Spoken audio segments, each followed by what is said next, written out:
Good morning and good afternoon, wherever you are in the world. Thanks so much for making some time to be with us today for episode 3 of our Delivering MQLs to Sales. So the final episode in our 3-part series on lead generation and lead nurturing. So let's dive in and get started. So general housekeeping, as you know, we use Zoom to record our webinars. You can access those replays via our blog at any point. And obviously feel free to ask questions using the Q&A throughout the webinar. Any questions that you submit through Q&A are visible to everybody. So just keep that in mind. If you wanted to ask a private question that no one else can see except for the panelists, then use the chat function in order to do that. My name is Derek Bell. I'm your host for today, and I'm joined on the line today by 2 of my colleagues, our CEO, Adrian Jones, and Sean Camello, one of our account directors. So thanks, guys, for manning the Q&A. It would have been, I think it was earlier this year, or maybe late last year, we initiated a process to hopefully make it easier for people to submit questions through the registration process each month. And I think it's fair to say we haven't been inundated with questions, and I'd love more questions. So this QR code will take you to exactly the same form that you see when you register each month. That is the confirmation page, and it's also in some of the emails that we send you, some of the reminders. So if you do have those or you do have questions, please make sure you scan them. I'll show you that QR code again before the webinar concludes today. So just keep your mobile phone handy and you'll be all set. So what's on the agenda for today? So I just want to do a quick recap on episodes 1 and 2 in this particular series, just in case there's anybody on the line today who perhaps wasn't able to join us, give you some context. From there, we're going to dive into lead scoring and marketing qualified leads and how we get them from Eloqua to the sales team. We're then going to explore page tagging, and I'll try and explain to you why I'm including page tagging in this discussion. It should hopefully make sense. And then kind of really weave throughout all of today, essentially, the concept of sales and marketing alignment, but just dive into it a little bit more directly. We'll also look at Release 23C, which some of you on the call today will actually be live on, as it was last weekend. That happened for a few different users. So we'll explore that. And then, of course, the usual Q&A. But let's do a quick recap on episodes 1 and 2 before we get started. So the starting point was really trying to understand who is the buyer. So who is your buyer and who is it you're trying to talk to? And the key message from that session was really around this concept of an ideal client profile. So really having an idea as to what that ideal client looks like from a profile point of view, and potentially also from an engagement point of view, but largely from a profile point of view initially. Then we can use things like digital body language to kind of add to that as we look at other clients that you've got within the system. And you can kind of do a little bit of a historical look back and look at, well, what did that group of people do? They're really good clients. Let's have a little bit of a look back and analyze them for a bit more information. We talked about the power of personas and how powerful they can be. And we talked about, I think, a couple of clients that we've worked with where we've helped them build out personas and looking more broadly at a marketing automation strategy across their organization. We also mentioned lead scoring in episode 1, and we'll talk a lot more today about lead scoring. From episode 1, we moved to episode 2. Now we're nurturing the buyer. First one, we've identified who they are. Next step is to actually nurture them and get to know them. We wanted to really start out with the no-brainer, which is, why do we nurture? And so that really comes down to the campaign objective and really getting some clarity early on in understanding who we're actually nurturing. That term can be thrown around pretty liberally. It could be nurturing new customers, or it could be nurturing net new leads, people that you don't know, or maybe brand new contacts that have come to you from a trade show, for example. So there could be all sorts of reasons as to why you might nurture. And it's likely over time, you might eventually have different types of nurturing campaigns as well for different audiences, depending on how they're interacting with your business. So the ideal client profile works really well to help from that point of view, helps you build an audience. of potential people that you want to talk to in a bit more detail. Also helping shape some of the questions you might put on forms. So if you work out your ideal client profile, it's really critical that you need to understand a person's industry. Then there needs to be some effort put into making sure that our forms are prioritizing that as a question. And progressive profiling became obviously a key point in episode 2 as a way of gathering that information and doing it intelligently so that we're not wasting opportunities and asking the same things again and again. Let's use the progressive profiling to really capture the information that we need to build a solid profile of people. The key message there was really making sure that we put the buyer at the heart of the campaign objective, really think about it from their experience, a little bit of empathy in that process as well. And then finally, episode 3, that's today, delivering MQLs to sales. So let's dive in and have a look. Now, before we do that, though, actually, I did have one question come in this month from Dragos in Romania, and it was really relevant, actually, in the context of lead scoring. So he asked the question, can you assign a lead score to a single campaign? And so the short answer is yes, you can. It's not the most common use of lead scoring, but as I shared with our Australian audience yesterday, we actually have a client who their business is running very large trade shows. And so for them, they see it as a single campaign, but in reality, inside Eloqua, it's many campaigns. But what they do is they have an individual lead score for each of the events that they're hosting. So I said these big trade shows that they're running. And so they use that to, I think primarily they're focusing on stall holders, people who will be displaying at those, but they also then are obviously selling tickets and things as well. So there's a little bit of difference there, but they use an individual lead score kind of per campaign. But at the end of the day, yes, you can. If you have a single campaign in Eloqua, a single campaign canvas, you can narrow down a lead score, and then you would use segmentation to help you target it even further to get right down to a very specific audience. So short answer is yes, with a little bit of tweaking along the way, just getting to understand exactly how to do it. Okay. So let's dive right in. Okay, so this is why we're here today. How do we deliver MQLs to the sales team? So let's look at that and just take a little bit of a brief recap, because lead scoring is a pretty critical part of this exercise in how we will actually do it. Lead scoring fundamentally is an objective ranking of basically one sales lead against another. And so what it's really going to help you do is to narrow your focus on people who are really active and have a great profile that really matches your ideal client.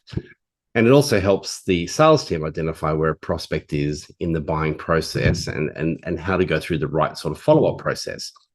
Now, the key thing to developing a lead score is to make sure the sales and marketing work together. So we facilitate a range of workshops for clients. And one of those workshops is a lead scoring workshop. And we will basically say to clients, look, thank you, marketing. It's great that you're leading this initiative, but we really would be very hesitant in presenting and facilitating this workshop if we don't have sales in the room. We really want to make sure that we get at least a sales director and a couple, 2 or 3 of the sales team in the room so that there's buy-in, essentially, so that we don't end up with a scenario of marketing putting in all this effort, building out this amazing lead score model, but kind of doing it in a little bit of an ivory tower. Okay, we need to get the sales team in and we need to get them involved in that process. So then with a clear definition of what a good lead is, you can then start to build out a lead score and make sure we're getting the right leads sent through to the sales team. So fundamentally, that's what lead scoring is all about. So managing the handover, how do we actually do it? Now, there can be a whole range of ways that you would actually hand the lead over to sales from an automation point of view. The most common way to do it would be to look at using the lead score, that when a certain lead score is achieved, that would be the trigger to move the contact from Eloqua into the CRM platform, typically to the lead object. One way to do it. It could be that if somebody submits a form asking for assistance on something, now, they only may be a score of B4, for example. Now, you're not going to hold them in Eloqua until they get to an acceptable lead score level. The fact is, they've submitted the form, they've asked for assistance on something. Of course, you're going to push that directly through. So immediately you can start to see there are different ways that we can push people into the CRM platform.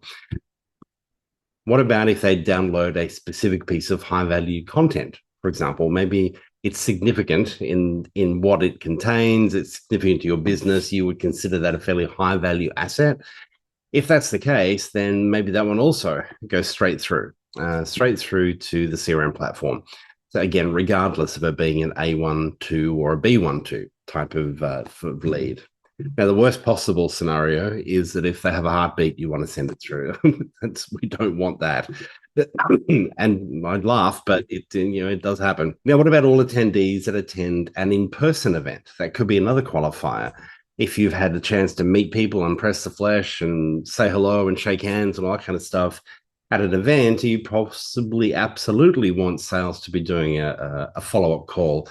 And so we want to make sure everybody get that from the event goes also through directly into the CRM platform, potentially through Eloqua to do that. And that can be done. So how do we do that? That's the next question. But the point there is that it's not a binary exercise. So, we called this session, passing MQLs to sales. It's a nice, easy little blurb to say, but the reality is it can be a little bit more complex than that. It's not black and white necessarily. So let's have a closer look. All right, so here are those thresholds or those different examples that we just talked about. So the first one, the lead score reaches an MQL status. How do we do that? Well, typically the way that would be done is that you would use Eloqua's program Canvas, and it has what's called a listen function. And that one of the functions within that listen capability is to listen for changes to a lead score. So remember, through this whole process, you control the threshold. For you, it may be only A1 qualified leads with a score of A1 get sent through to sales. That's fine. You control whatever that threshold is. The A12, B12 is a reasonably common application of lead scoring to be determined as a marketing qualified lead, but this can be fluid. It's not locked in stone. Okay, it's somewhere to start. Okay, so that one is program Canvas, listening, and the program will actually, through integration, through the app, depending on how you're connected to, whether it's a Oracle CRM or Salesforce CRM or Microsoft Dynamics or whatever it might be, that's how we essentially would do it. We'd use a program Canvas to do that. Now, the next one, what if they download some content or ask a specific question? Well, in this case, what you would probably do is you want to narrow it down now to a particular form. And so what we can do is use a program, which is sitting on the program Canvas, and you add it to your processing step within the form. And so you can actually add it to multiple forms. So it's the one program, but you're going to add it to multiple forms. So whether you're downloading specific content or maybe it's somebody who's attended an in-person event, we could actually do that via the campaign Canvas, but using the program Canvas to do it. So there's a whole range of ways, but essentially what you have is this program that you build that does the movement of contacts from Eloqua to a CRM platform. And in there, you can have different rules set up that work for your organization. And they don't have to be locked in stone either. As I said, typically it's good that you don't change them every week, purely from a continuity point of view, but it's really quite simple. Let me, let me just show you what that looks like in a particular form inside Eloqua. So I'm going to grab a form that you all filled in. So everybody filled in the form to register for the user group. And you'll see exactly in here what I mean. So at our form, here's the form everybody would have filled in order to register for today's webinar. If I go to the processing area of Eloqua, and if I just zoom in a bit so you can see that a little bit easier, you can see there's lots of processing steps on this particular form. And in fact, I have two programs. In this example, we have a program which is a CRM update and another one to apply a date to certain things. But it's this one here that we're interested in. So add program, CRM update. And here it is. So we've previously built the actual program itself, but I can actually click here and you'll sort of see it on screen. And so you can see here, this particular program has 193 different sources that are pointing to it. So the vast majority of that 193 is going to be forms. So you can imagine I've got all of these forms with people accessing, maybe registering for events, maybe it's white paper accessing, whatever it might be. But the vast majority of those forms will all point towards this particular program. And so what this program is then going to do is essentially identify if in the CRM, does that individual already have a contact? If they do, great, let's update it. Okay, if there's no contact, let's move over to the lead object within the CRM platform. And if there's a lead, great, let's update it. If there's not, well, it'll actually create one. You can see there's quite a bit of intelligence and smarts in that process. But the great thing is you do it once and that's it. Okay, you don't have to come back to it again and again. You don't have to reinvent the wheel every time. And there's one central location. So if your process should ever change for some reason, you can update that program, and all of your existing assets that are pointing to that program will now conform to the new process, whatever it might be that you've adjusted within your particular form. So that in a nutshell is how we get a contact from Eloqua as a lead into the CRM platform. Okay, pretty simple, right? Okay. Let's have a look. Now, there are earlier, I think it was last year sometime, our CEO, Adrian, who's on the line with us today, penned a blog post. And this was interesting. I'm trying to remember the scenario. I think we had come out of a meeting. And there was a particular client we were working with, and we kind of had a bit of a discussion. And so Adrian came up with 5 steps to avoid missed opportunities when it comes to lead scoring. And I think this is great. This is really salient points if you look at these really clearly. So define the single objective for the score, and the single is the key aspect here. Define a single objective. Don't try and produce a lead score model that's going to be everything to everybody. You want to define a single objective for the score. Second one is get your stakeholders together and get them together early to help you with that process. Okay, don't wait till the end. Get in early and get them involved in that process. Step 3, agree and weight your profile attributes. So the lead score model contains 2 attributes, one being profile, the other being engagement. Engagement is number 4. And the weighting that you assign is essentially importance. So let's say, for example, you might be a US-based organization. Big proportion of your clientele is in the United States, Canada, and maybe Western Europe. And so those particular countries are of greater importance to you because that's where you do a lot of business.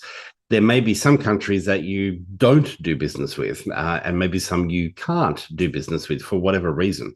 So what you could do, for instance, is if you're capturing country in your lead score model, we could actually weight those countries of United States, Canada, and all the countries that make up Western Europe. We could score those more highly. And those that you're unable to do business with for whatever reason, you could weight those much lower. So that will help impact the lead score model and help determine what is a marketing qualified lead. And then obviously build the score. That's the 5th step. Now, of course, it would be remiss of me not to indicate to you that this is something that we do for clients as well. So we walk them through this whole process, and then we can help with step number 5 and actually completing that score and sort of getting that up and running for you. So just letting you know, that's something that we can help with. All right, so there's that QR code again. So if you do have any questions, please feel free to scan the code. But again, you will find it on the confirmation page and in any of the emails that we send as well. All right, so what I want to talk about here is helping you look at ways to enhance the lead score. And by enhancing the lead score, it's about understanding the value of all of the different the content that you've got within Eloqua, all the different aspects of digital body language, email opens, campaign participation, all those sorts of things. So what actually impacts the lead score? Well, there's quite a bit that can impact the lead score, and these are just some examples. This is not the full list. So profile data. Profile data is obviously fundamental, and beyond the first name, last name, email address, that sort of stuff, it's now getting into the more meaty type of things. So industries and job category, geography. Maybe you capture age, gender, primary interests. That list kind of goes on. That profile list is as big as the list that you have in Eloqua with all of your contact fields, for example. On the flip side, you've got the engagement data. So if you kind of think about segmentation within Eloqua and how you will use segments to filter out people who have opened X number of emails in the last 3 months, for example, all of that capability is also available within the lead score model. But what you're doing in the lead score model is assigning a weight and a score. Well, actually, not a score, you're assigning a weight to that, as well as to how important it is that people do certain things and potentially access either specific content or the type of content, depending on your folder structure that you've got within the platform. And so those things combined come together to be your lead score model. So this is what it looks like in Eloqua. If you've had a look or you've logged in and played with lead scoring, this is one example. You'll see in the screen there, we're kind of divided by profile and engagement there at the top of the screen. And then over on the left-hand side, these are all the contact fields, and you can kind of see them. They're kind of grayed out there, but they're all the different contact fields, and that list clearly goes on for quite a while.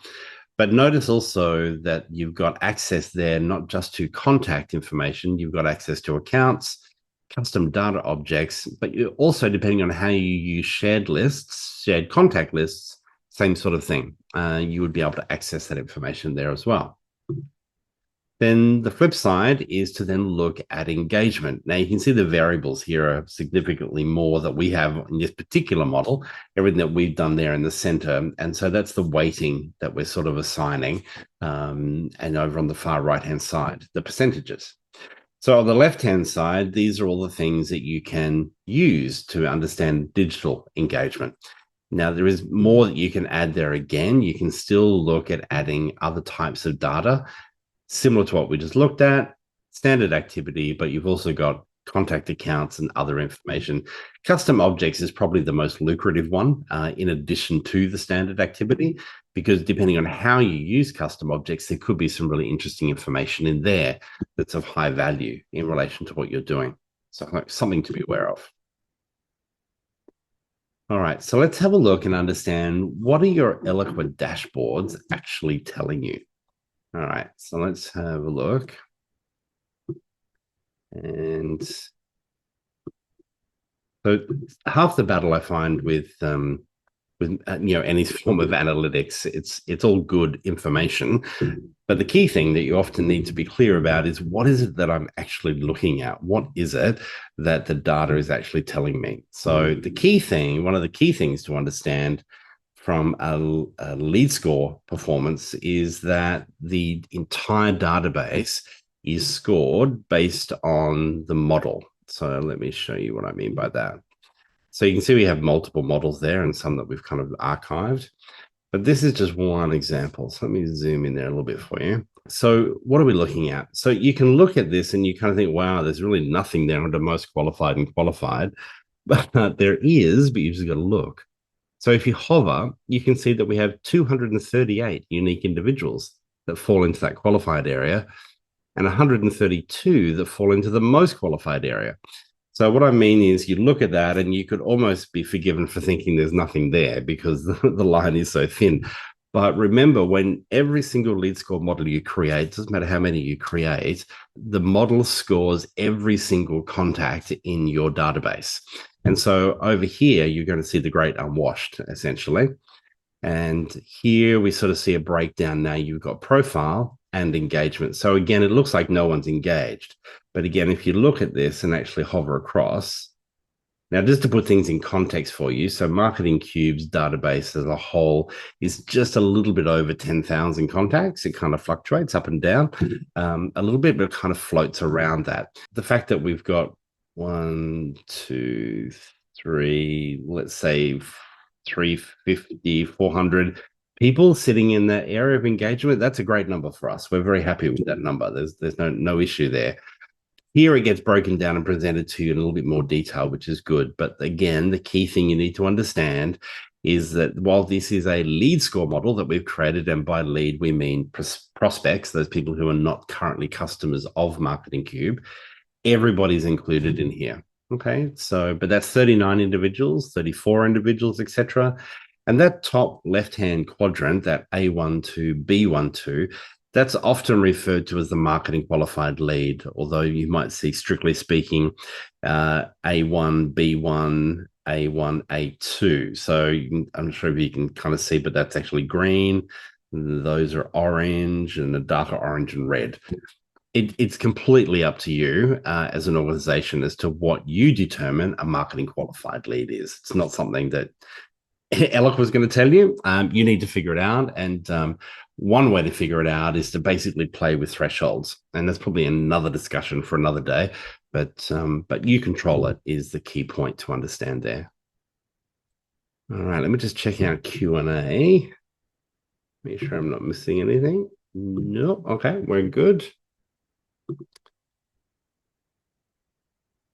All right, let's move on.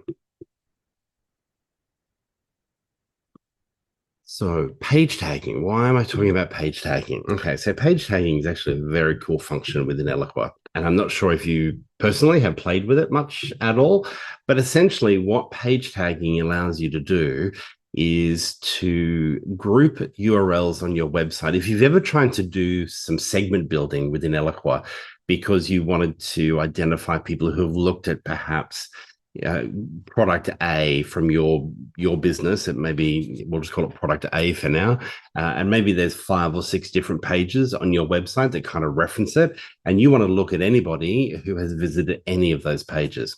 So at the moment, what you would need to do is go to your website, grab the full URL, come back into Eloqua, paste that URL into the filter area within segments, and then add it and kind of stack them, and you would add them and have multiples in there, which is fine if it's for just one campaign. But if you're having to do that repeatedly again and again and again, it kind of gets a bit tiresome. So page tagging is a way that you can combat that. And what we do, essentially, the concept of tagging, a tag in Eloqua speak is a keyword, for example. So it may be that on your website, you have multiple pages that talk about us. And so it could be your office locations, it could be your global footprint, it could be the history of your organization, information about the board, annual reports, kind of all that about us stuff. And that might take up 10 or 15 pages. Well, what we can do is take all of those, upload them into Eloqua, and the keyword you might assign is about us. That might be your tag that you want to use, about us. That's fine. You can do that. And so you may go through that process with meet the team, legal stuff, product ABC, service ABC. That acronym of HVWC has got nothing to do with water closets, but it's high value web content. Nice little acronym from Eloqua. But that one is used more specifically for lead scoring. And we'll show you what that looks like here in just a minute. But essentially, page tagging helps you to deliver a more targeted experience based on a person's actual engagement with specific assets. That's my key point. And the nice thing is with page tagging, it's really versatile. So we can use page tagging in lead score model. We can use page tagging within segmentation design. And we can also use page tagging within a shared filter on the campaign canvas. So you do it once and there's multiple applications that you've got. This is the website overview report for Marketing Cube. I can't remember, I think it's over a couple of years. But what I've done is I've added in a column B called tags. And so I wanted to show you literally what this looks like. And so because depending on the way your website is configured, once you sort all the URLs, because we do need the full URL. So you'll notice the HTTPS, etc. We need to take that full URL, and we're actually going to upload that back into Eloqua through a page tagging section and assign tags. Now, an individual page can, in fact, have multiple tags. And so that's what I wanted to show you here with this one. So this one, I've got it as blog is one tag and nurture campaigns is another tag. And so what I thought I'd be able to do there is look at all of the content that we have that talks about nurturing, whether it's lead nurturing, whatever it might be, and use that as a keyword. Okay.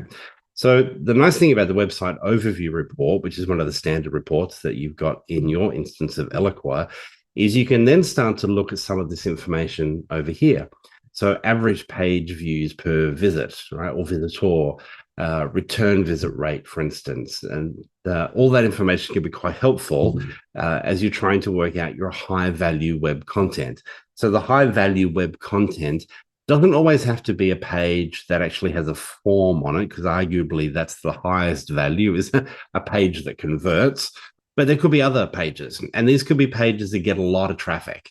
And they probably get traffic for a lot of reasons, right? So if they're getting a lot of traffic, it could be that you want to be able to incorporate that into your lead score, because you'll notice on the campaign canvas and also within segments, you've got the ability to ask the question, have they visited the website?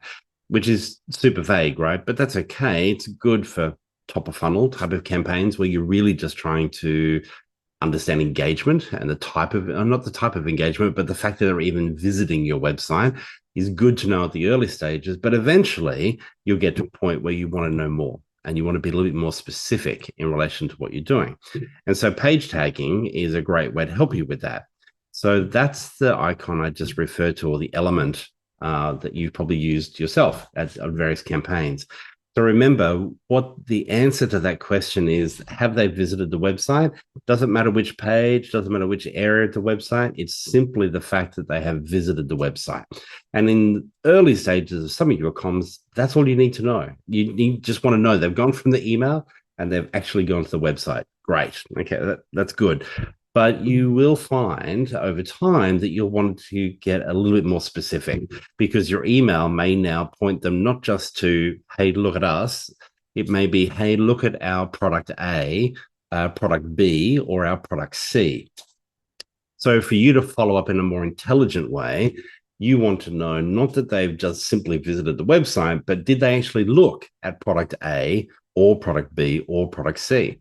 And so we can use the shared filters and page tagging to kind of help with that information. So they can work really nicely together to help you deliver a much more tailored experience to people. So just as a reminder, so this again is looking at the lead score model, and you might remember looking under engagement, you may or may not have noticed the page tags. So that's where I'm saying the page tagging can be incorporated into your lead score model. And so again, as you look across the website, years ago, we had a client here in Australia, a telco. And one of the key things they loved about the page tagging concept and lead scoring was their very boring terms and conditions pages. You know, those horrible website pages that nobody ever reads, except the CFO of a client or maybe someone in the legal counsel. And if they're looking at those pages on the website, it could be a pretty strong indication that they're looking to either hopefully renew their contract or maybe they're shopping around. So this telco client focused very much on their high value business and government clients. So these were the big clients. And so they used Eloqua to really help them understand the web traffic, and not just the web traffic, but specifically who and what people were looking at on the website. It was an interesting trigger for them. This is the application now. We're using page tagging in segments. So just as we did it elsewhere, we can now got somewhere else to use it. So same asset, page tags, create it once, use it many times. So here, instead of you having to drop in individual URLs, you can grab all the URLs that relate to product A, product B, and product C, for example. And so what you would actually see is the words, the tags. And so they're the tags that we've created at Marketing Cube. So our tag is about us, blog posts, customer success, user group. There's our ones for lead scoring, high value web content, tier 1, 2, 3, blog, etc. So they're the tags, and that's what we mean when we talk about page tagging and how that can work. So fantastic for your lead scoring, but actually has a much wider benefit across the various campaigns that you're running as well. All right, so aligning marketing with kind of ... and not just sales, but the wider business essentially. Now the kind of this is the truth, I suppose, of the world we live in, but I still kind of choke on it a bit when I have to say it. That the more you can be tied to any revenue related activity, the more valuable you are to the organization. Okay, that's just unfortunately the reality of the world we live in. And so, if we can have more impact on what's happening in the sales team, that's got to be a good thing. And plus, it just makes for much more fun business, right? At the end of the day. So, lead scoring can be a really good way to help facilitate that. And if we can get the sales team involved early in that lead score discussion, then things are just going to be so much easier down the track, because then there's ownership over the model. So when the leads start coming through at the threshold that you all agreed, sales have less of a foot to stand on to say, oh, this is rubbish, this is rubbish, this is rubbish. Oh, that one's okay. Okay. But it's a refining process as well. I think that's important to understand with lead scoring. It's not something that you create once and then you just leave it be. It's really something that you want to come back to probably at least on a quarterly basis, if at least maybe every 6 months, but critical to get feedback from the sales team. So we want some way when the sales team receive that lead in the CRM platform, if they do reject it, we need some way of that information, like a rejection code or something, to give you a little bit of feedback to understand why that particular lead didn't work, so that we can do some refining of the lead score model over time. And that's a pretty normal process, by the way. Yeah. All right, so just wanted to give you this as a visual. If you're in the elevator with someone later today and they say, "Oh, what was in the discussion around lead scoring?" This can be a really good visual. Essentially, what we're trying to do is we're trying to take people who are not, or find people that are currently not a fit, and separate them out to find those who are in fact a best fit. Same thing from an engagement point of view. We're looking for people who potentially have no interest at this point, but we need to move them to active interest. And so our goal as marketers, obviously, is to generate the interest and to really help identify the person that is in fact the best fit. So really on the left-hand side, it's all about who they are as an individual. This is purely an example. Director of finance, they're in the banking industry, and their particular organization has a revenue of 100 million, and probably that should be 100 billion. But anyway, active interest. Okay, what have they done? And so this is all of the digital body language that we've just really been looking at over the last few minutes. And so it's the web visits, the form submissions, the email click-throughs, all of those things combined basically indicate the interest. Now, the key difference that you've got here from an Eloqua point of view versus some other platforms is the level of recency. So Eloqua referred to their lead score model as a co-dynamic lead score model, an emphasis on co-dynamic, co being two. That is that the profile and engagement, so they're the two parts of it. And the dynamic is the fact that they are dynamic. So they're constantly changing. A lead score is not something that you begin with 5 points and the goal is to get to 100 points. You may well have done all that 3 years ago, but you're still sitting at 95 points. It's kind of a moot point because you haven't done anything for the last 3 years, right? So there's nothing dynamic about those accumulative type of scores. So the beauty of your Eloqua lead score model is that it's not just active and dynamic, it's super dynamic. We're talking a lead score that's updated every 60 minutes based on any activity that the individual may have done. And the entire database is actually updated every 24 hours. You can never say that an Eloqua lead score model is tired or out of date. Well, maybe out of date, but that's not the platform's problem. But it's certainly they're not tired because they're very current scores that you see within the platform. So a hot lead, right? That's where we want to get to. So just to recap on some of those key points, that lead score does every single contact within the database. So it scores all contacts against all models. Now, within the model itself is how we differentiate between potentially customers versus prospects. We can do different weightings in different directions. You may have a very industry specific type of score. So we weight that industry much higher and other industries much lower to sort of separate it out. But when you're running multiple lead scores, which is reasonably common in a large organization, you then combine your lead score with your segmentation to create the differentiation. And so that's the point there. And sorry, from 5% to 100, a lot of people say, well, hang on, can't I just have it at 0%? No, you can't. And I'm not really quite clear on why, but you have 5% is your minimum weighting that you can apply, and 100% is the maximum weighting you can apply.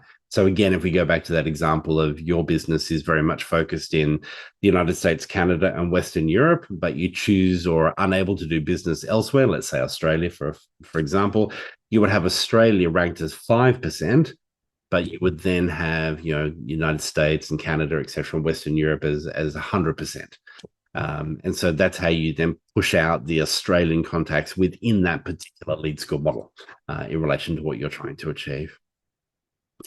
And so then again, just re-emphasizing, scored every hour, and your entire database is scored every 24 hours.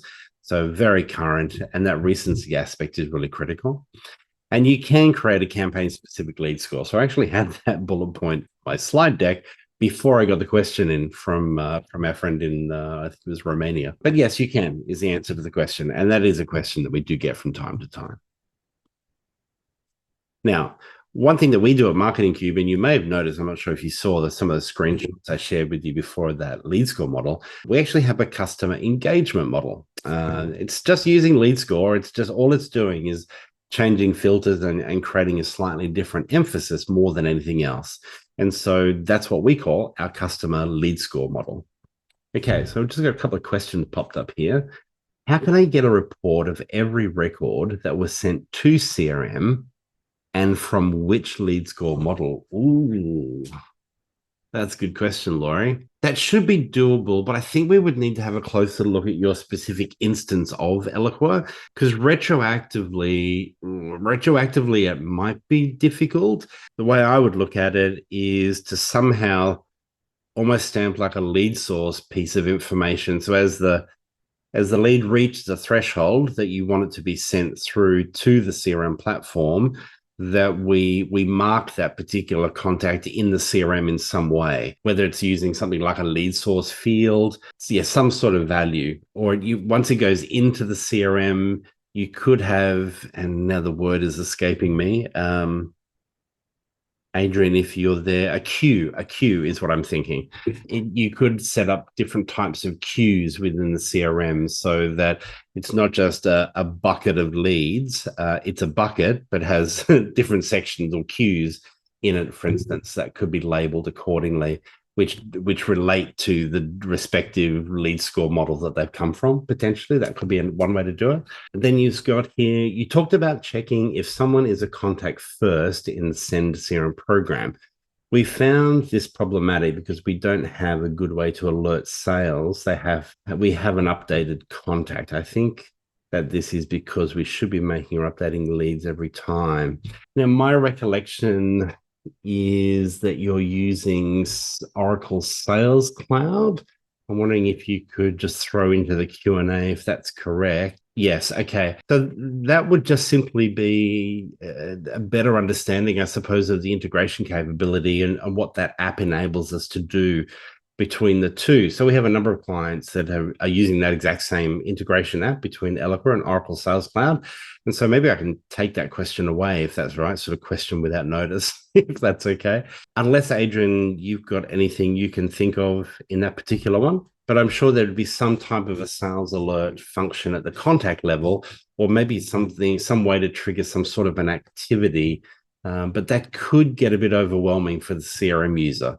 So maybe it's a report of some sort that they can refresh at any point. But yeah, let's explore that one in a little bit more detail. It does differ from CRM platform to CRM platform. They had slightly different functionality in the way they perform.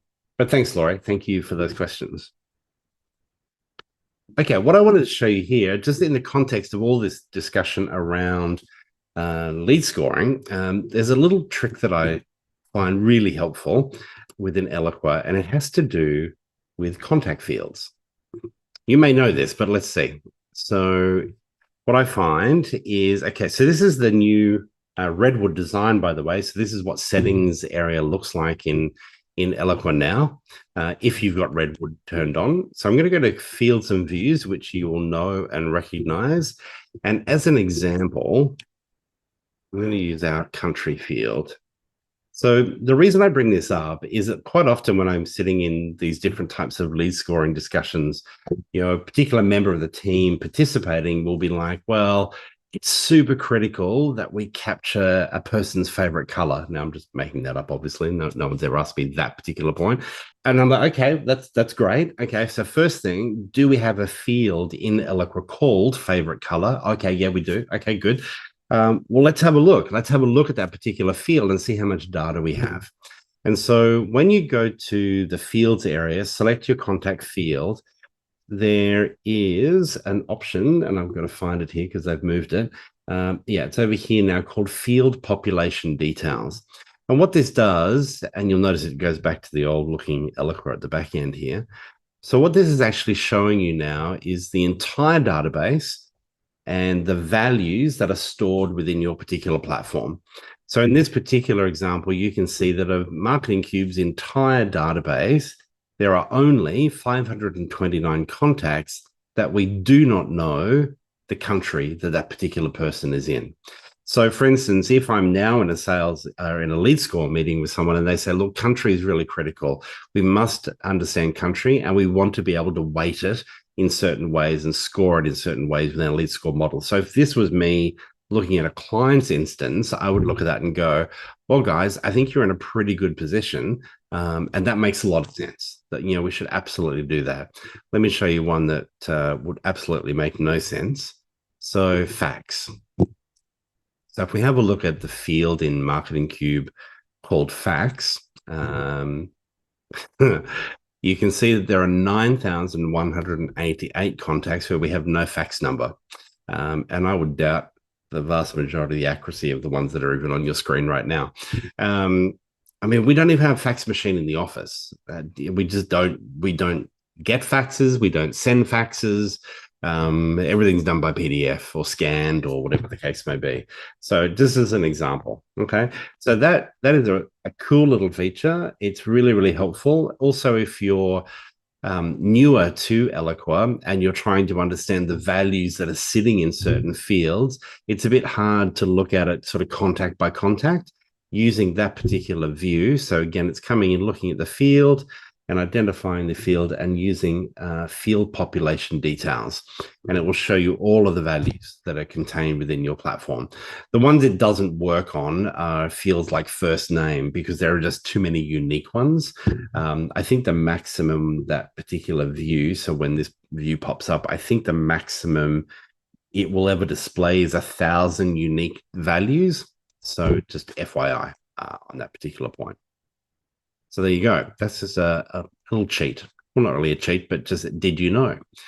All right, let's jump in and have a quick look at some of the 23C features, which is, depending on which pod you're on, will be active for you right now. So if you're on pod 1 or 2 or pod 7, you're live right now, which is great. So we're on pod 1, so we've been able to access that and look at a few different things. If you're running apps specifically for Salesforce or Oracle, those apps, being largely referring to the integration apps and any other apps you might be running, they all happen on the 18th of August. Okay, so any changes you're expecting or enhancements will come then. Okay, so Redwood design is the big one. And so additional areas within Eloqua are now on Redwood. And I've got some screenshots here to show you what they look like. It's landing page settings area of landing pages, fields, views, and track fields. That's what I just showed you then. External activity setup and also the email group setup as well. So, so if you're not using Redwood, this is what you would see when you log into Eloqua today. However, if you want to access Redwood, just submit a service request with Oracle requesting access. When you do that, they're going to want to know, do you want all of your users to have access or just a list, a group of people? My advice is just give everybody access because they're all going to have to move there eventually anyway. And the great thing is they can actually just turn it on and off if they want. They've actually got to turn it on. So Oracle will turn it on for you at the platform level, but then the individual user just needs to access it from the slide out menu on the left-hand side of the screen. Just check the box. Once you check the box, Shazam, and you're in Redwood. So primarily it's cosmetic. There are a few nice additions. One thing I love is under campaigns now, you've got not just active and scheduled campaigns, but also campaigns that are ending within the next 7 days. That one's quite helpful as well. So there's a few other bits and pieces. this is what the email group area now looks like within the platform. One thing that is quite handy to understand is these three little buttons up here are quite helpful. That's where a lot of the menu items are that you might be familiar with, and you'll be looking everywhere for them. It's those three little dots right there. It's what you're looking for. The settings area, again, I showed this one to you just a moment ago, but that's the kind of new look and feel. A lot cleaner, simpler, I think, in what we're looking at. And the fields area, again, that's the one I showed you as well. So all the usual suspects that you would want to know, along with those three little dots, giving you a little bit more information up there as well. All right, now this is one feature that I've been wanting in Eloqua for ages, and I'm super rapt that it's arrived. What it enables you to do is basically set an expiry date and a redirection at the same time on a landing page. Now, you've always been able to do a redirect, but you had to manually go into Eloqua at that very point that you wanted it to be redirected and activate it. And that was it. But now what we can do is actually set an expiry date for the page. And once the expiry date is reached, then it'll automatically redirect to the page that you've nominated, or the URL that you have nominated. So let's have a look in Eloqua. So this is the landing page that you would have used to register for today's webinar. Now, if I can just draw your attention to the left-hand side under advanced settings. So above it here, you've got the externally visible and redirect settings. That's something that we've always been able to do. That's been there for a long time. But it's this highlighted section here, which is the page expiry redirect. So once you turn that on, and this is shown to you now in the on position, you can then nominate the date and the time that you want the expiry to take place. Once the expiry time is reached, what's the URL that you want to send them to? So you just need to paste whatever URL you want in there. It can be an Eloqua landing page URL. It can be cbs.com. It can be whatever you need it to be, and also nominate a relevant time zone as well. So all done. And so it's so much easier. So if you think about registration pages for events, webinars, you might have a page that has a time-sensitive offer on it, for instance, and with all the things that you're trying to juggle, the last thing you need is to remember to have to go back to that Eloqua landing page and redirect it on a particular date and time. I used to make diary notes for myself, but I don't need to do that anymore. I can do it right here as soon as I create my campaign. So super excited for that one. It's a nice little feature, very handy. Now, if you wanted to know anything more about the Eloqua releases, please feel free to subscribe to our important updates. I've literally got it in draft. It will have to hopefully go out this week with updates with a little bit more detail and a bit of a deeper dive on some of those and a few more features that have been added with release 23C. But with that draws us to a close. So thank you very much for joining us. We do hope you can make it for the next 3 months. What we're hoping to do is get some feedback from you. So if there are topics that you would like to explore and to understand a little bit more detail, please feel free to email me directly. Go ahead and use that Got a Question QR code. You can send it there, whatever's easiest for you. Go ahead and send it through to me, and we will digest some of those, and we'll get information to you for next month in the next couple of weeks. But thank you very much for joining us, and have a wonderful day. Thank you very much, everybody.